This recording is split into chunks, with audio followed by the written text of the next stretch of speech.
It is time to finish the story mode for Mortal Kombat 9. Good morning, good evening, whatever time of day it is for you. Welcome to this thing that I do called Thor's Entertainment. I am Thor, and this is going to be the very last episode of my Mortal Kombat 9 playthrough. And with it being my final episode, there are only 2 characters left to cover 2 chapters. This is going to be a longer episode, so in an effort to make sure that this is not longer than it needs to be, I am not going to be doing my usual lengthy recap of all the events of the entire game. Instead, I'll just try to give a broad overview, since anyone watching this has probably already seen the previous episodes, or is already familiar with the story, since this episode is intended to cover the very end of the game. If that is not the case though, consider starting with episode 1 for the Mortal Kombat 9 playthrough playlist. And starting there, you can see how we got to this point. Anyway, super quick recap time. Raiden, the Thunder God of Earthrealm, he saw a vision of the future where Shao Khan, the Emperor of another dimension called Outworld, he becomes invincible and inevitably is going to conquer all of the dimensions and kill a lot of people. So Raiden has been trying to manipulate the present events to change the future so that does not happen.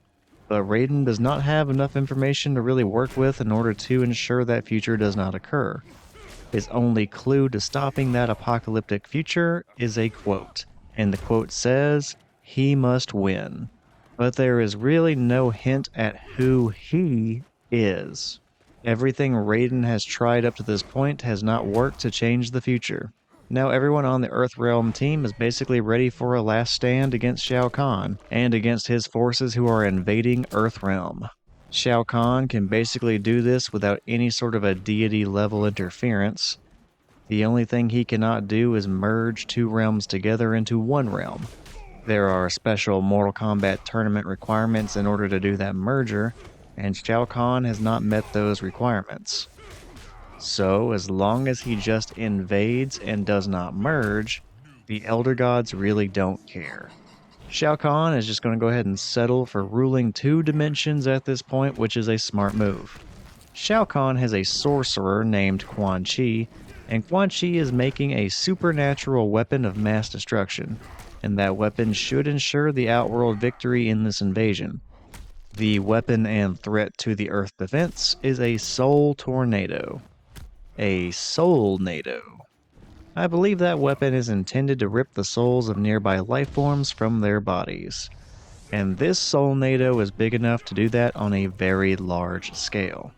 Now it is up to the Earthrealm fighters to try stopping that weapon, and it's also up to them to find a way to beat Shao Kahn and the Outworld side of this conflict. Let's go ahead and take control of Nightwolf, the next chapter character, and we will see what can be done in this last-ditch effort.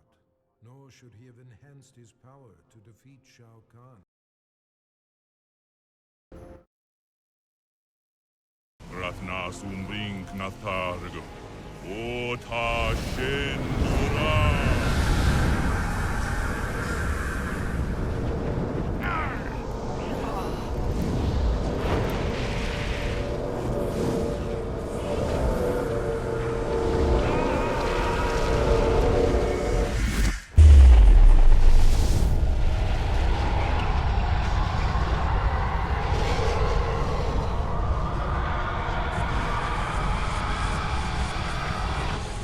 Go!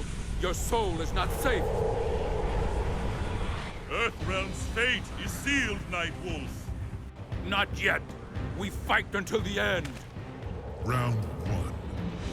Fight! Alright, it is time for Nightwolf to shine, and it is very overdue. Nightwolf is introduced as a hero very early on in this game in Chapter 3, but all he does in that chapter is lose to Scorpion. And then we do not really see him again for the rest of the game until now. He did start to briefly appear in cutscenes in the last couple of chapters, but nothing major. So yeah, 12 chapters after he was introduced in this game, we finally get to play as Nightwolf and help him kick some ass. And the very first character Nightwolf is going to take down is Quan Chi. Aw, poor Quan Chi. He is about to be on the receiving end of a lot of frustration from Nightwolf. After all having to wait the entire game and only getting to have any sort of action in the second to last chapter of that game, well, that can be very annoying and a very long wait.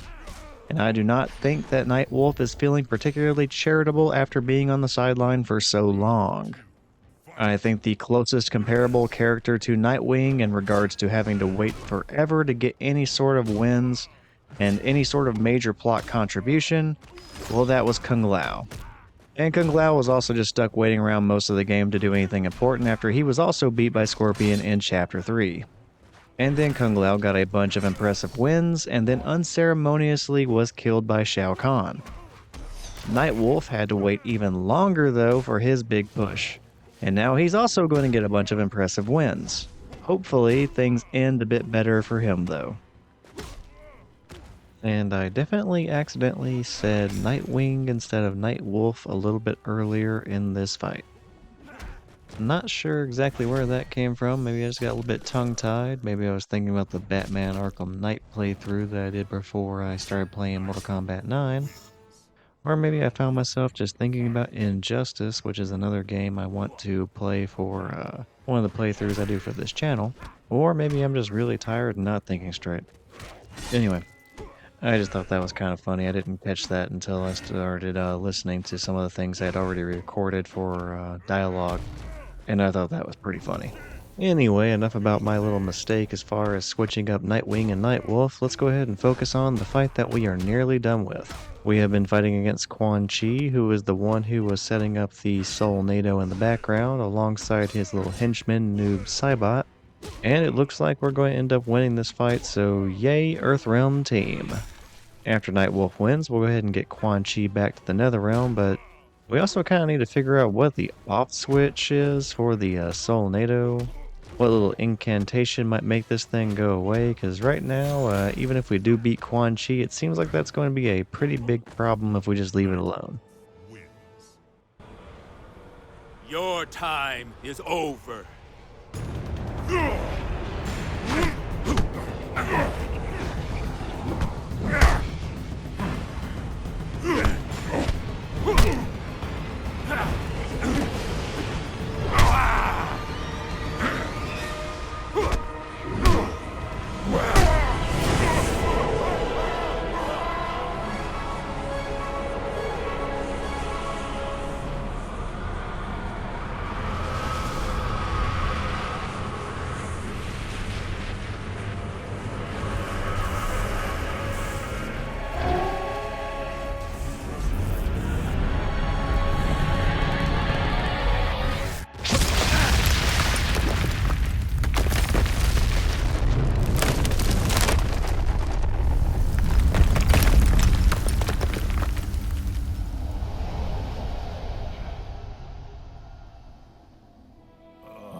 But how do we know?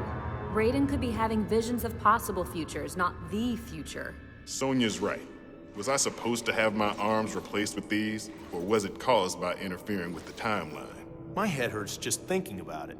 This isn't helpful. We cannot second-guess our decisions. Raiden, what are your thoughts? Raiden? Yes, that is best. What is our next objective? Nightwolf! It is done. Earthrealm souls are safe.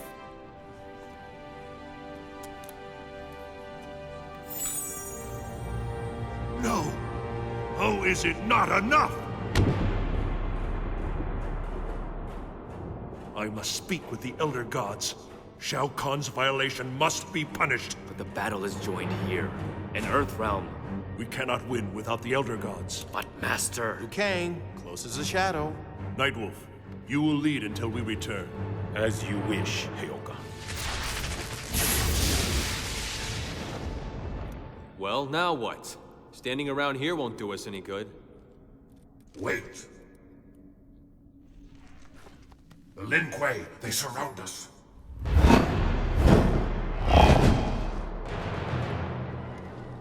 So much for standing around. Attack!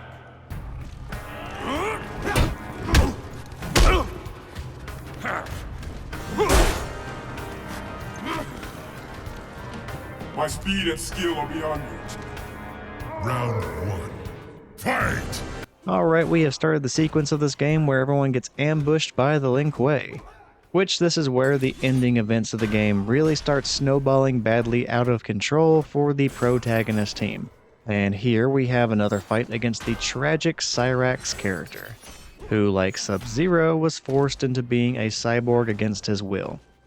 And since neither one of them was cooperative, the Lin Kuei assassin clan removed the free will from both of them. In the case of Sub-Zero, the protagonist Earthrealm team, they were able to salvage a terrible situation with Sub-Zero, and Jax was able to undo the protocols that were active on Sub-Zero and give him back his free will. Hopefully, Jax was taking some troubleshooting notes because, fingers crossed, if they overcome this ambush and incapacitate Cyrax, they could theoretically undo the same protocols on him and remove what is suppressing his free will. Then Cyrax could be a very useful ally again. At the very least, maybe they can restore a previous version of Cyrax from the backups that he has in his system, so that he can go back to a point in time prior to when his free will was taken away. And at the very, very least, maybe they can just do a factory reset and start him back over at a blank slate, and we get just blank Cyrax and a fresh start. I mean, it's not much, but it's better than nothing, I guess. But I am sure with the combined IT department talent of Jax and Cyber Sub-Zero, they can figure out something in regards to Cyrax. Actually, speaking of scenarios where Jax ends up helping Cyrax to regain his free will, that is actually something that did happen in the old timeline. Around the events of Mortal Kombat 4, if I'm thinking correctly, Cyrax ends up being helped out by the Special Forces with Jax and Sonya, and they end up returning his free will, and he's able to think for himself again even though he's stuck in the Cyrax body. The Cyrax cyborg body. And after the Lin Kuei were pretty much broken up at that point in time, Cyrax kind of needed a new purpose, and he ended up joining the Special Forces himself. So yeah, on top of having Sonya and Jax, they had a Lin Kuei assassin robot. So that's kind of cool. Nightwolf wins. Mere speed and skill will not win this war, Cyrax.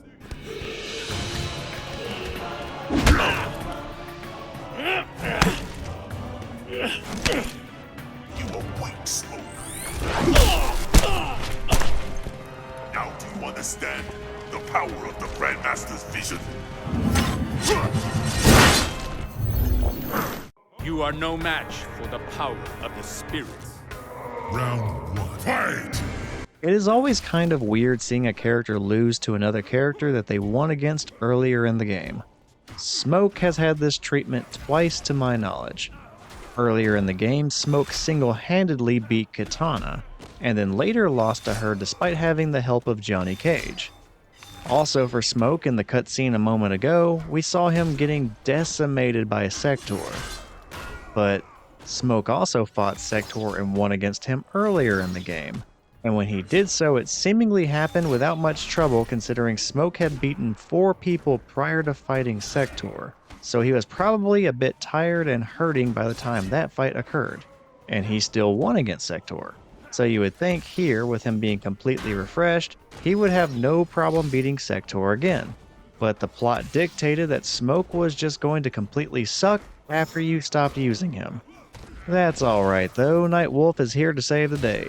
And Nightwolf may not be part of the all-star IT team of Jax and Cyber Sub-Zero, but I am confident he can decommission some unwanted hardware here with Sector. Although if I could offer any advice, maybe keep Sector's compactor. That might be useful for some trash, some dead body, and some debris disposal later on after this invasion is over with. I have to say that junk disposal seems pretty appropriate for Sector's corp. I normally take the time to talk about the chapter character every time it is their chapter, but I have not really talked too much about Nightwolf up to this point. For any Nightwolf fan out there that might see this, sorry about that. I just don't have too much to say about Nightwolf, and that's really unfortunate. I think Nightwolf is cool. but there's just not too much to him. His whole character is just being a Native American tribesman who defends Earth in the Mortal Kombat tournament and this invasion. He can apparently talk with his spirits and tap into their powers. I don't think it's ever explained if that is just any spirit at all or if it's just his ancestors.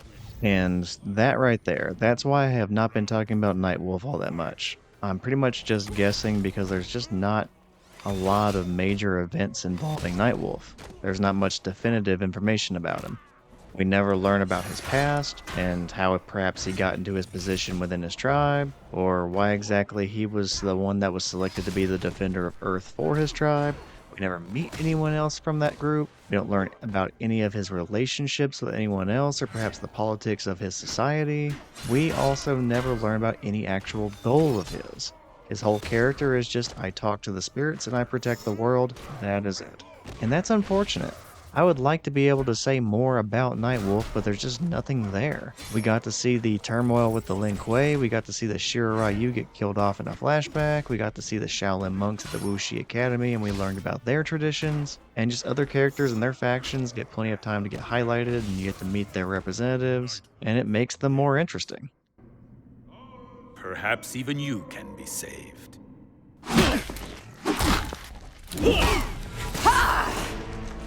But Nightwolf and his tribe don't really get the same character development as other characters in their factions, and it's really unfortunate. It just gives you a lot less to say about Nightwolf in comparison to other characters, and it's just a lot of wasted opportunity because somewhere in there is an interesting character for Nightwolf, but we don't get that. Mother.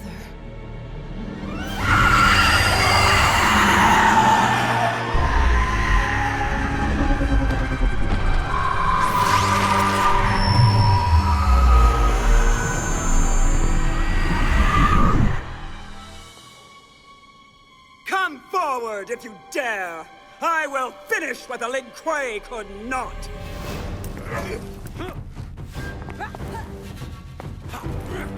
Let's do this. Attack!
Mother, please. I am no longer your mother. Mother, this is not your way. Shao Khan has corrupted you. Shao Khan has resurrected me. You have betrayed him, embraced a pathetic cause. Remember Edenia, Mother. Remember your rule before Shao Kahn's invasion. Quiet, child. It is time for you to join your friends.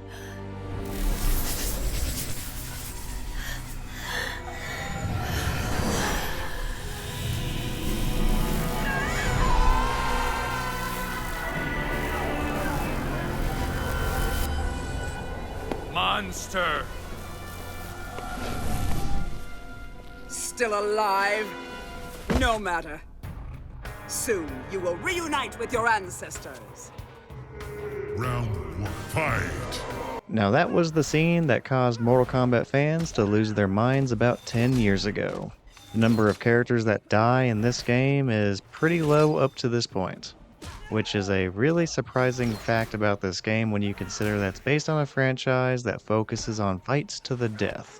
But so far the only mention-worthy deaths were the original Sub-Zero, Kung Lao, Shao Kahn before being resurrected, Motaro, and Shang Tsung. Then, in this one cutscene near the end of the game, Sindel does her pre-patch Infinite from Mortal Kombat 1, and we lose about half the damn cast. I recall this having pretty mixed reviews, especially since killing all these characters would seemingly make Sindel one of the most powerful characters in the game, if not the most powerful, something she has never been before. But it is important to keep in mind that Shao Khan did put Shang Tsung and all of his captive souls into Sindel, which would make her substantially more powerful. Is it substantially enough to kill almost half the roster single-handedly? I don't know. But it is not without an explanation, so I'm okay with it. With Jax and Cyber Sub-Zero dead, I guess it's also mention-worthy that means we are not getting Cyrax back after all.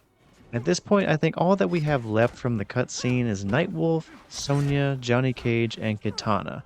So I guess the priority is really not gaining more allies, but more to stop losing them.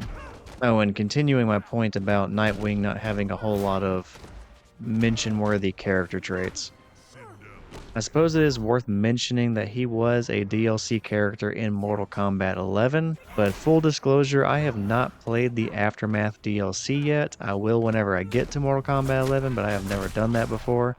So I can't say with absolute certainty if there is any character development for Nightwing in that game that might be mention-worthy, but that's a Mortal Kombat 11 problem. We're still in Mortal Kombat 9. All I will say is, if he does have more development in that game, that's fantastic. I'm really happy. It was way overdue. If he doesn't, it would be nice to see this character return in the future, and it would be nice to get an actual backstory and goals for Nightwolf. You know, besides just, I'm one of the good guys. I mean, I do have some small ideas for how that would work and how it might make him a little bit more interesting and just allow us to learn a little bit more about the character, but I can get into that a little bit later. Let's go ahead and finish up this fight against Sindel. Now, Sindel, face the spirit's judgment. Tunkasila, Hoisisielo, Unsimalayu, Omakiayo. Raiden. Raiden. Where are you?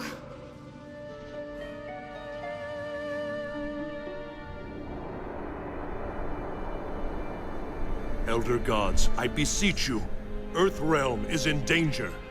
We are aware of your plight, Raiden. Then you must intervene on Earthrealm's behalf. We cannot. But Shao Khan, Liu Kang has bested him twice, yet he still... Shao Khan has not violated the rules of Mortal Kombat. What? He invades Earthrealm as we speak. Invasion is not itself a transgression. It is the merger of realms that is prescribed. A distinction without a difference! Innocents are dying at the hands of Outworld!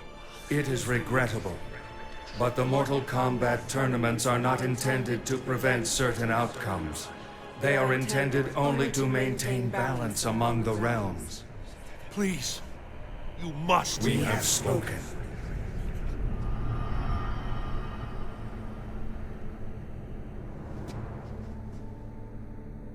The last doors are closing. We are nearly trapped.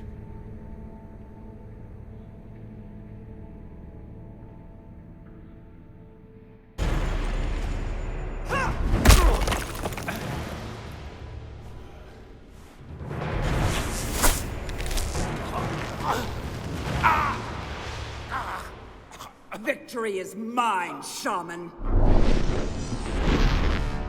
Not if I take it from you. Tunkasila, Hoisisielo, Omakiayo. By the Elder Gods.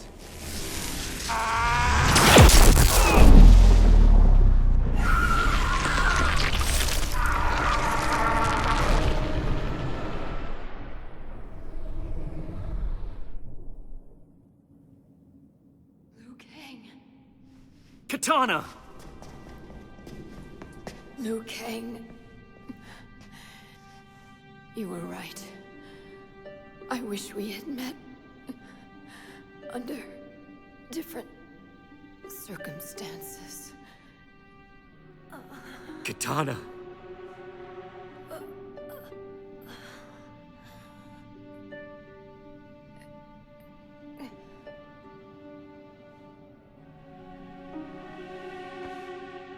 are dead. Liu Kang, We abandoned them, and they're dead. My heart too is heavy with their sacrifice. Their deaths achieved nothing!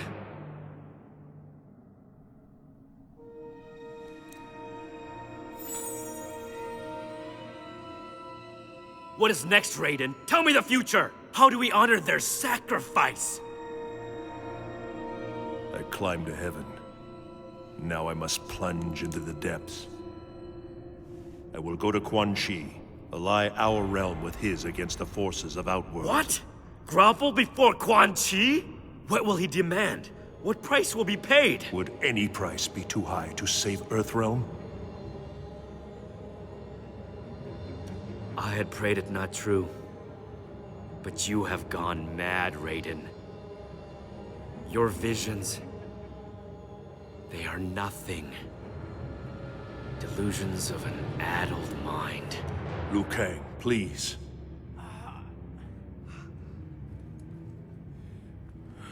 Enough. I must help the wounded. Leave on your hopeless quest.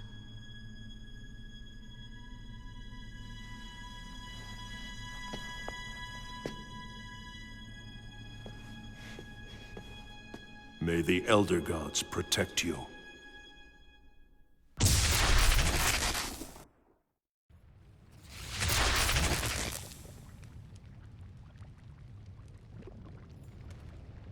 Quan Chi! Quan Chi! It disappoints me to see you here. Save your pity. I will have an audience with Quan Chi. You may address me. I will inform him. Is this why you chose not to save your family and clan? To maintain your place at his feet? Do not talk of my family, Raiden. Fetch your master, Scorpion. I must speak with him. You speak only with me. Round 1. Fight! You know what might have really helped Katana more than just standing around and talking in that last scene? Some of that healing lightning that Raiden did on Jax earlier in the game at the very beginning. Seriously, throughout this whole game I've seen a lot of hurt Earthrealmers and only one case of using healing lightning, and it doesn't make sense. Like, it is one thing if they end up being too hurt and the healing lightning does not work in the end, but at least try, man. So in the end, we lost more allies. Katana ended up dying as well, and Nightwolf sacrificed himself in order to kill Sindel. And I made a comparison earlier between Nightwolf and Kung Lao, and that comparison seems more appropriate now. Both were introduced as heroes early in Chapter 3. They both lost to Scorpion, and then they both basically did nothing until their chapters way later in the game. For Kung Lao, it was Chapter 11. For Nightwolf, it was Chapter 15. Both had impressive victories in their chapters against characters no one else could beat, and both their characters ended up dying at the end. That could be a complete coincidence, but it kinda feels like the creators may have reused Kung Lao's chapter template. Actually, I'm gonna throw out an idea, and it's the idea that I alluded to earlier, something that might make Nightwolf more interesting. And this is something the creators probably could not have done with Nightwolf in this game because it involves a character that does not exist until the next game, Mortal Kombat 10. So if they ever want to bring back Nightwolf and give him the Mortal Kombat 1 treatment where they kind of reimagine a character's origins, that's where this idea might work. So you could have Nightwolf somewhat modernized, but still honoring his ancestors' traditions through Mortal Kombat. It'd be similar to how Kenshi, he still has his ancestral sword story, but they also tied his family to the Yakuza to kind of make it feel tethered to the real world. You could do something like that with Nightwolf, and you could also keep it the same-ish. What I would like to change is giving Nightwolf an actual rival of some kind. We know nothing about the tribe that Nightwolf represents, so change that. Give him an opposing force that is the antithesis of what his tribe and himself believe. Doing so, you could actually learn more about Nightwolf by having someone that is the complete opposite of him, basically. So even if you don't want to flat out tell details about him, you could do it through just his interactions with someone else. You could potentially introduce a new tribe, one that believes different things than himself. And the way you could do that is by using Kotal Khan. Now, Kotal Khan is a character that is introduced in Mortal Kombat 10, and it is expressed that Kotal, an Outworld general and eventual ruler, traveled to Earth several centuries ago and inspired many South American religions and practices. Have another tribe that is an Outworld sympathizer due to Kotal's interactions in the past. Then you can make one of those individuals the rival to Nightwolf. Now, Scorpion, fetch your master.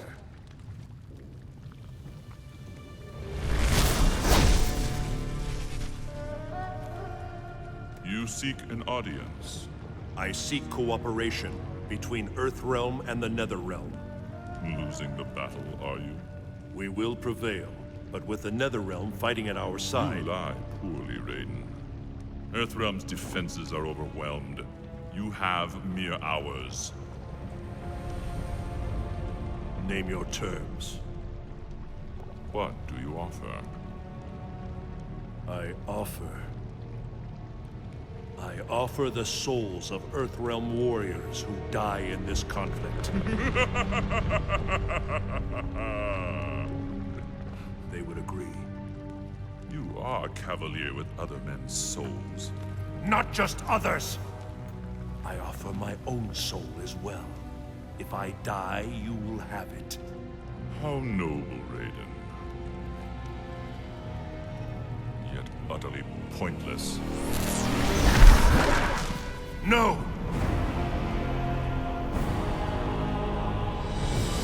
You see, their souls are already mine. Shao Kahn's payment for Netherrealm's allegiance. No, this was not meant to be. Earthrealm has lost Raiden. Now so shall you. Finish him. As you command, my master. Hell, if you want, you could make Kotal the rival to Nightwolf. You could write that and make it work, and then you don't even have to introduce a brand new character. I have just seen one-note characters in this franchise work due to their rivalries. Kano is a good example of this because his character works, despite being really basic, due to the rivalry between the Black Dragon Gang and the Special Forces. Scorpion and Sub-Zero, even though they stand out on their own, it does not hurt that they also have the rivalry of the Lin Kuei and the Shira Ryu behind them. Like I said, it just makes those characters more interesting. Do that for Nightwolf, and by proxy you learn more things about him that are important to Nightwolf, and then you get more stuff about him that makes him unique and interesting. It just seems like a simple solution, and in this game, when you have a bunch of rivaling factions against each other, it's kind of odd that this wasn't also kind of used for Nightwolf in some way. Well, I guess I had more to say about Nightwolf than I thought. But enough about hypotheticals about him, let's get back to the current state of the Earthrealm team, which is nearly wiped out at this point. It is down to Raiden, Liu Kang, Sonya, and Johnny Cage. Now, not all of those characters died in the old timeline, so suddenly Raiden has changed the future for the worst.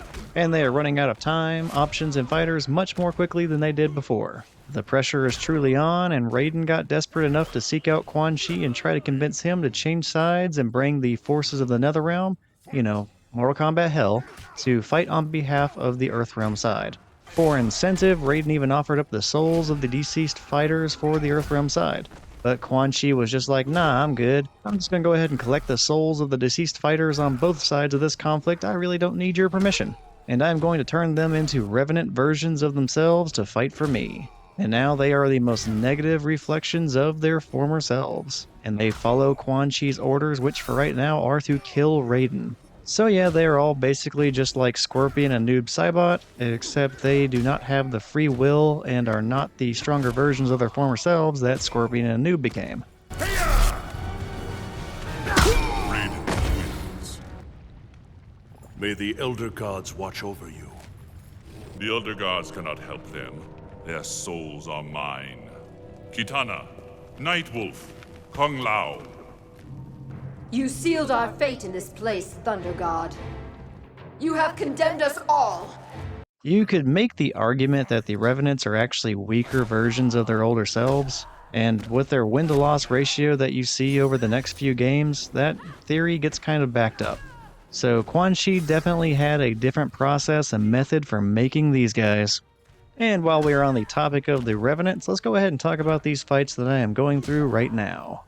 So these are not tag team matches, which is a fortunate thing, but these fights do have a lot in common with them. These fights are basically 3 against 1. Each of the 3 fighters in these fights, they have their own separate health bars, they don't do any less damage to you, and they don't take any more damage from you. So there's not really any sort of an advantage or, balancing out the fight. Oh, and also, your health bar does not replenish as you take down a person in these 3 against 1 matches. You just have to beat 3 different people with the same health bar, and it sucks. Now, I think the 2-on-1 tag team matches are much worse than this, since you cannot be too aggressive with them at all since they may tag out and get a free hit on you at any moment, even whenever it seems like you should have an advantage.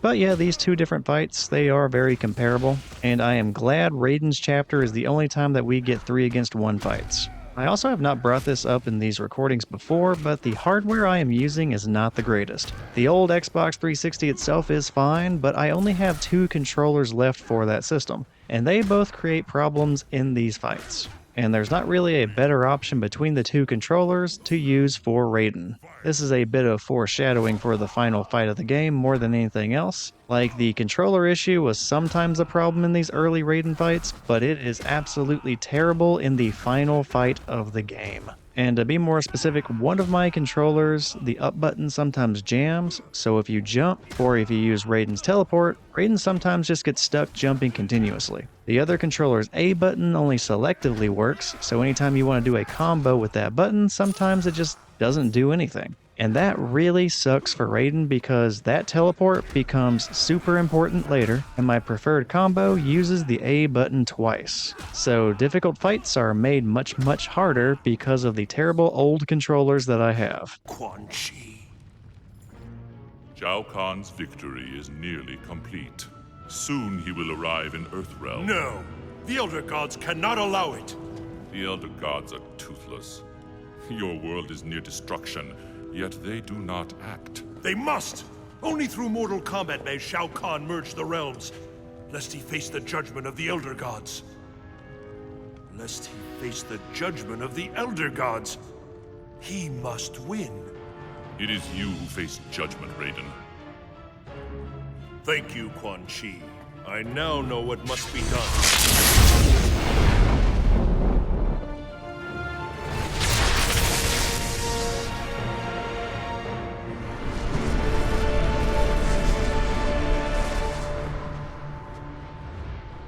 Back from the Netherrealm empty-handed, I see. Liu Kang!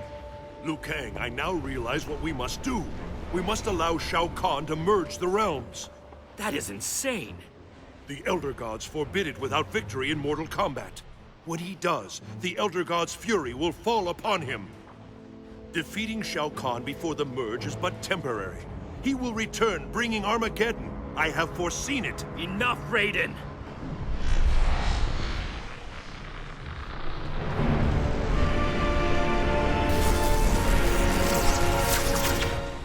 He is here. No! Do as I say! Have faith in the Elder Gods. Have faith in me. Liu Kang, I cannot let you fight Shao Kahn. Then you are my enemy. Round 1. Fight! I guess I cannot really blame Liu Kang for resorting to this. I mean, from his perspective, everything Raiden has decided up to this point has gotten all but 4 of the Earth fighters killed. Now Raiden says something that does sound completely insane. Let the guy who is trying to invade and kill us all, let him just go ahead and do that. I'm sure Liu Kang does not want to see what few allies he has die. I'm sure he also really doesn't want to see the entire world overall just get wiped out by Shao Kahn. So if it seemed like Raiden was an obstacle between Liu Kang and stopping total destruction of the entire world, well, it makes sense that Liu Kang would be willing to take down that obstacle that was in his way in order to save the day. After all, I have been saying it the entire game, Raiden is absolutely terrible at his job, and now Liu Kang is seeing it and he is not going to deal with it anymore. This is another event that did not happen in the old timeline, and I think the creators really built up to this point, this one-man mutiny, quite well. They built it up pretty much the entire game, with Raiden's constant failures and letting people down who were depending on him. This mutiny from Liu Kang not only feels deserved, but inevitable. It's completely believable. no one should believe in Raiden anymore, and logically, no one should just let him seemingly give up and get everyone killed. So even though we as an audience or a player, we know that the visions are real, and that if they just do the same things as before, the apocalyptic scenario is going to come true. But even so, it is really hard not to just agree with Liu Kang's anger and defiance at this point. I mean, I can't imagine a scenario where anyone wouldn't be fed up with how badly everything has gone, all because of the guidance of someone that you trusted and now is letting you down in the worst possible way. And let's go ahead and rewind back to those visions. We already knew that he must win is a bullshit clue to give your past self instead of actually giving a real name. The only reason the clue is worded that way is so that we as an audience don't know who he is talking about the entire game. It makes sense from a suspense building standpoint from, a creator wanting his audience to not know what's going to happen, but it does not make any sense whatsoever from an actual storytelling perspective. Just say who you want to win. But on top of that, Raiden got this message back during that first tournament in this game. We now know for sure that that message is a reference to Shao Khan, but let's just say that Raiden figured that out way sooner. Now just imagine how much he could have screwed things up if he allowed Shao Khan and Shang Tsung to win one of those tournaments at the beginning of the game instead of waiting all the way to this point. Liu Kang, do not interfere.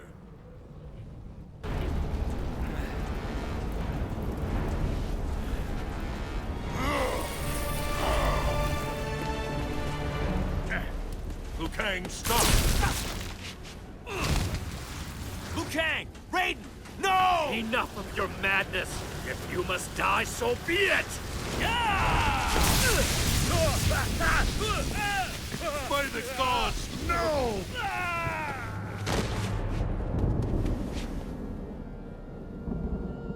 No. This was not meant to happen. What did you do? Liu Kang, forgive me. You have killed us all.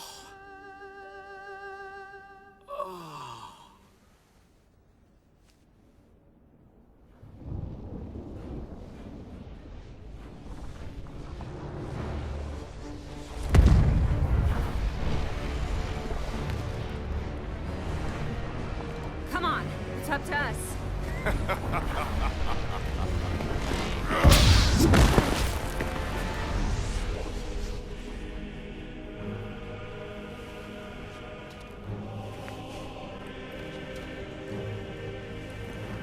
Ah, Raiden. You have come to your senses. Earthrealm citizens suffer. Further resistance serves no purpose. All these ages you have fought me. You denied me my rightful claim. Not this time.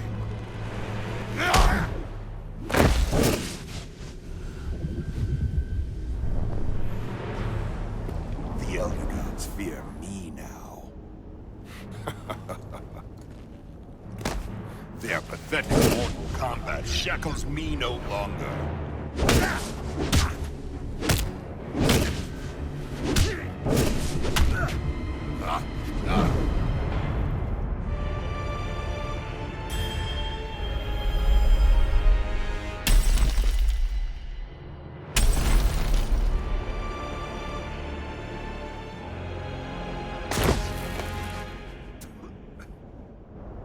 They masquerade as dragons, but are mere toothless worms.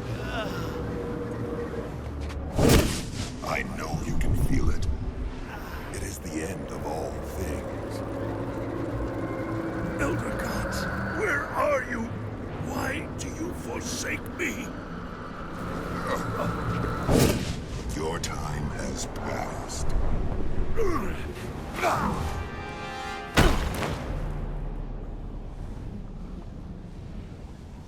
Ages wasted in foolish resistance. I have won. Yes. You have won. Now, Raiden, your world ends.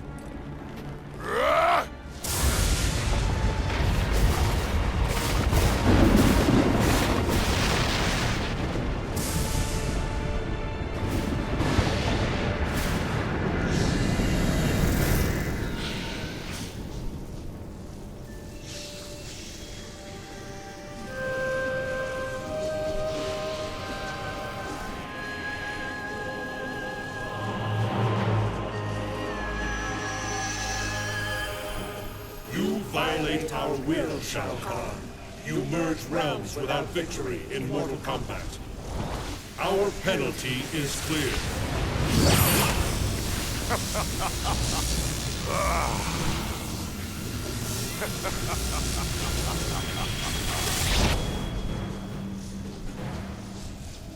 An anemic effort from ineffectual deities.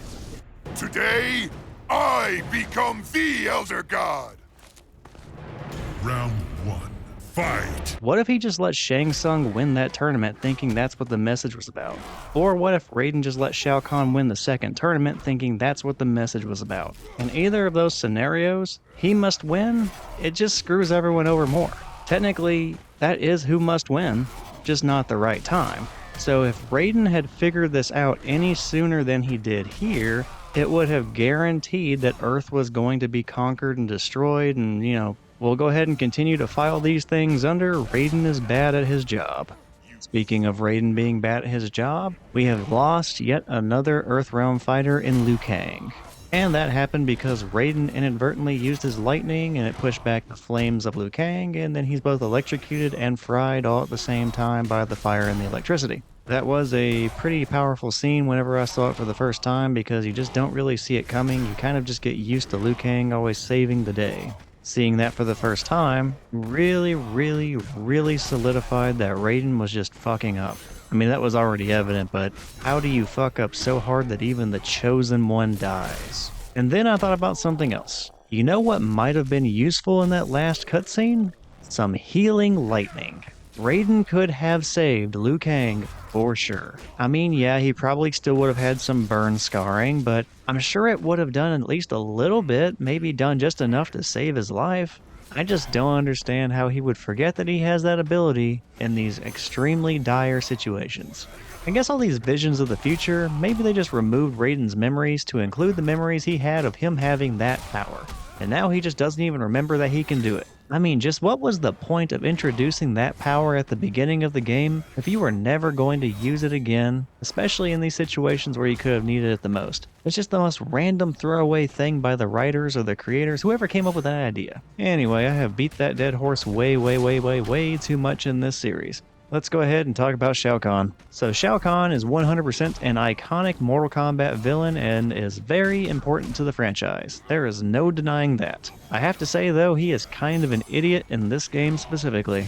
The first time we had to fight him was with Liu Kang, and that was immediately after Kung Lao was killed by him in the second tournament of this game. Now that was a dumb decision to kill Kung Lao because it broke the rules of that tournament because he was not supposed to participate in it unless he was the last man standing or someone directly challenged him.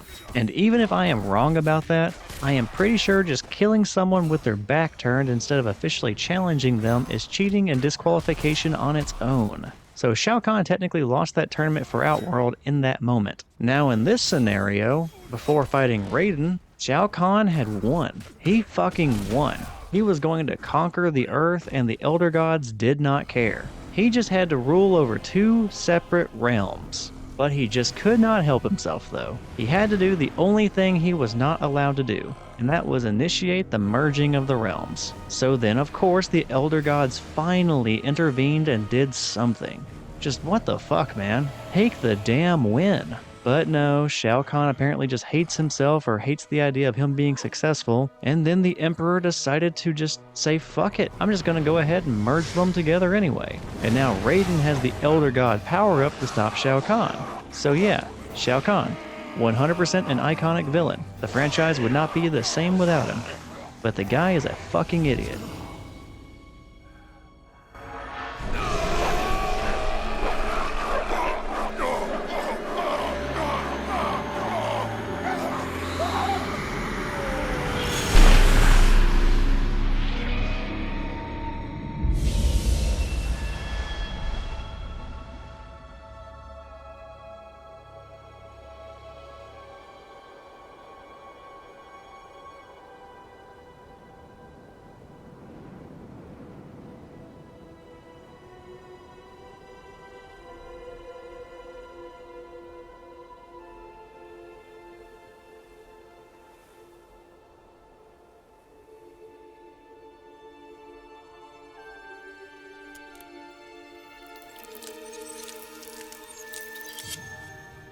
It is over.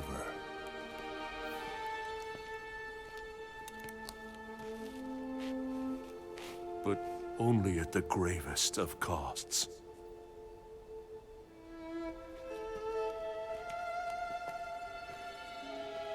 So many are gone. Their light has sunk into the earth. I am responsible for their loss. You did what you had to protect Earthrealm. Losses in war are inevitable. Come, let us tend the fallen. Then we must help our realm rebuild. Our work is only just begun.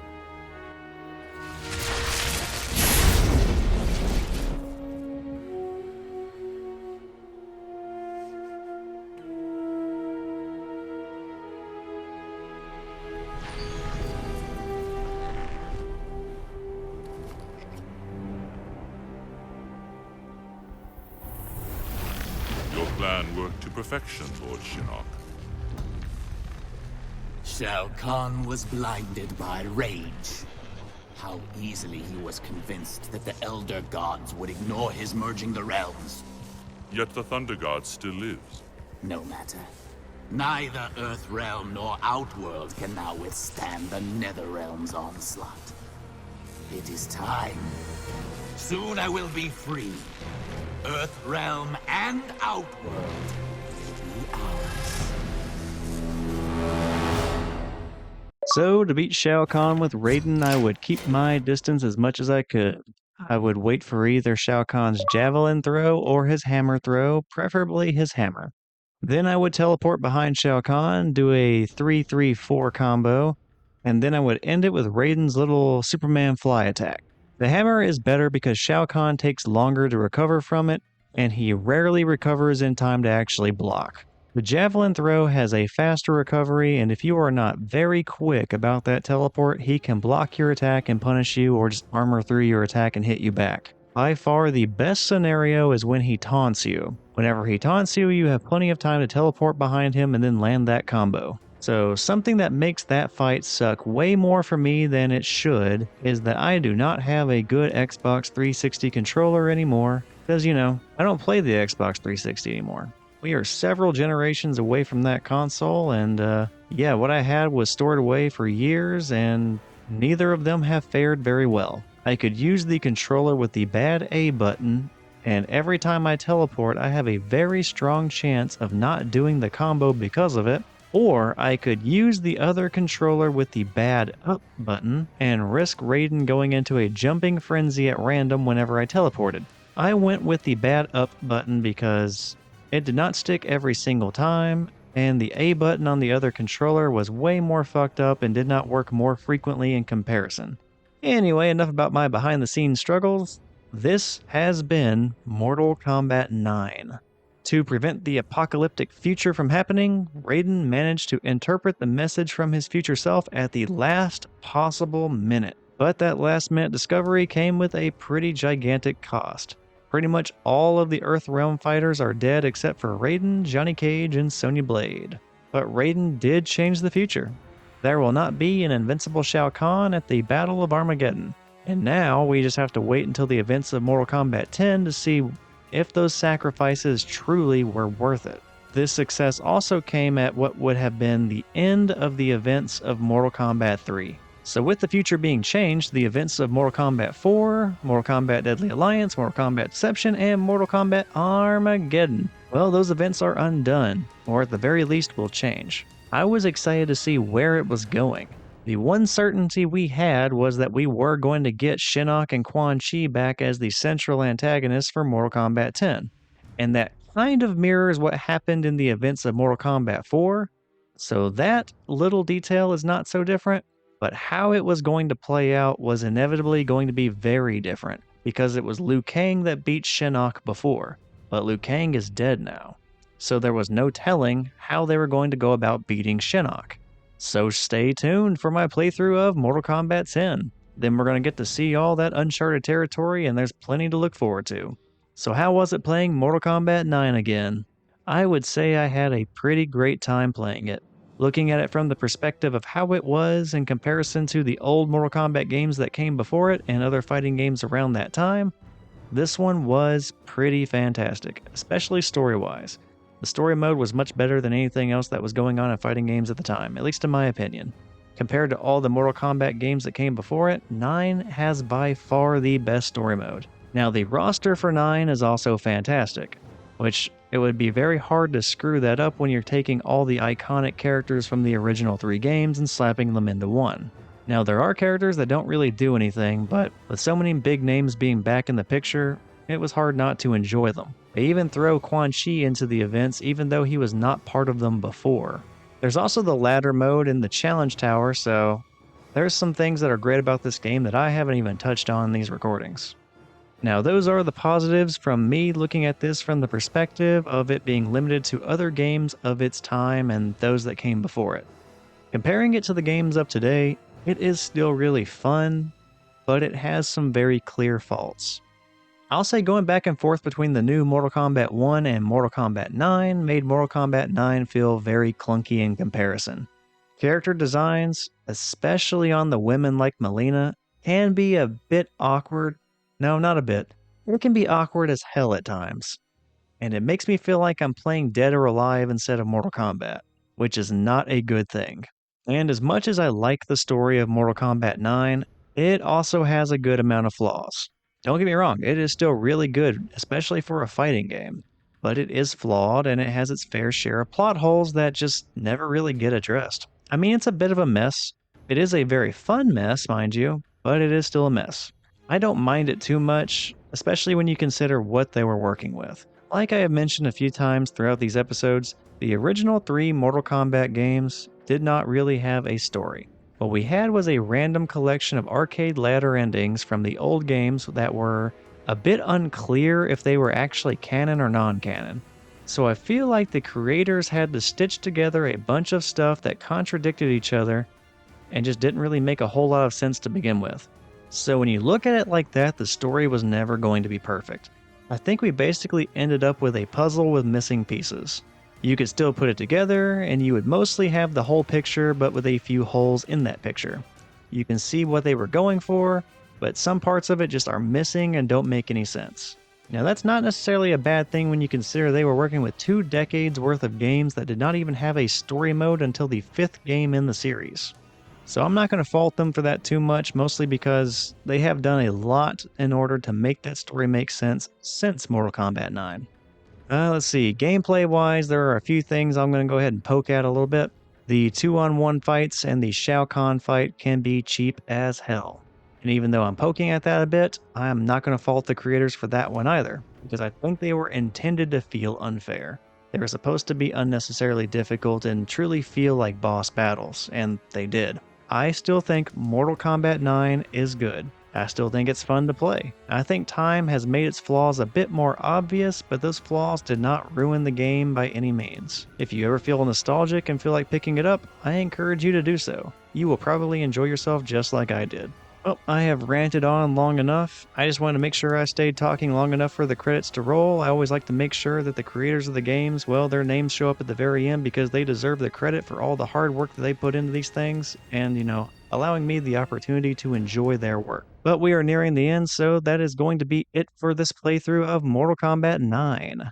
Next up we have Mortal Kombat 10, or Mortal Kombat X, whatever you prefer to call it. And that is a game I feel like is much improved in many ways compared to 9. I think the combat gameplay is better. I also like the characters they end up introducing in that story, which there are 7 new characters in Mortal Kombat 10. At least I think there are 7. And I'm a fan of each of them. But yeah, I have plenty of thoughts on Mortal Kombat 10, but we will just wait and get to those whenever that playthrough is actually going on. For now though, that is it for me. This has been my playthrough of Mortal Kombat 9. Again, this is Thor's Entertainment. I am Thor. Thank you all for watching. I hope you enjoyed the playthrough in its entirety. I hope you enjoy the next one. Take care, and I will see you all next time.